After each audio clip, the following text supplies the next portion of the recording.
ప్రతిరోజు 9 to 5 job చేసేవారు realise కానీ 5 భయంకరమైన చేదు నిజాలు. నెంబర్ 1, ఒకరి కింద జాబ్ చేసి ఒక కంపెనీ కోసం పనిచేస్తూ మీరు జీవితంలో ధనవంతులు కాలేరు. నెంబర్ 2, నీ బాస్ కేవలం నీ స్కిల్ని మాత్రమే కాదు, నీ జీవితంలో చాలా సమయాన్ని డబ్బుతో కొనేశాడు. అండ్ నువ్వు చాలా చీప్ రేట్కి నీ జీవితంలోని విలువైన సమయాన్ని అమ్మేశావు. నెంబర్ 3, నువ్వు నీ ఉద్యోగంలో ఎంత ఎక్కువగా కష్టపడి ఎక్కువ డబ్బులు సంపాదిస్తావో అంతే ఎక్కువగా గవర్నమెంట్ నీ పైన ట్యాక్స్ని వేస్తుంది. నెంబర్ 4, నువ్వు నీ జీవితంలో హ్యాపీగా ఉండాలి అన్నా, నీ ఫ్యామిలీతో టైంని స్పెండ్ చేయాలి అన్నా నీ బాస్ దగ్గర పర్మిషన్ తీసుకోవాలి. హాలిడేస్, సిక్ లీవ్స్ ఇలా ఏది కావాలన్నా పర్మిషన్ కంపల్సరీ.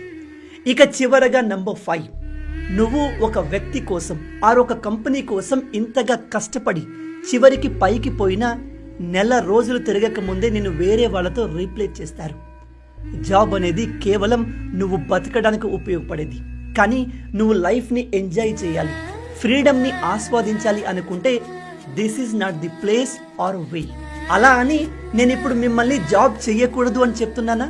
నో, జస్ట్ ఈ నిజాలు మీరు రియలైజ్ అయ్యారా లేదా అని అడుగుతున్నాను. దీనిపై మీ ఒపీనియన్ ఏంటి? ఇలాంటి అమేజింగ్ ఫ్యాక్ట్స్ కోసం లైక్ అండ్ సబ్స్క్రైబ్.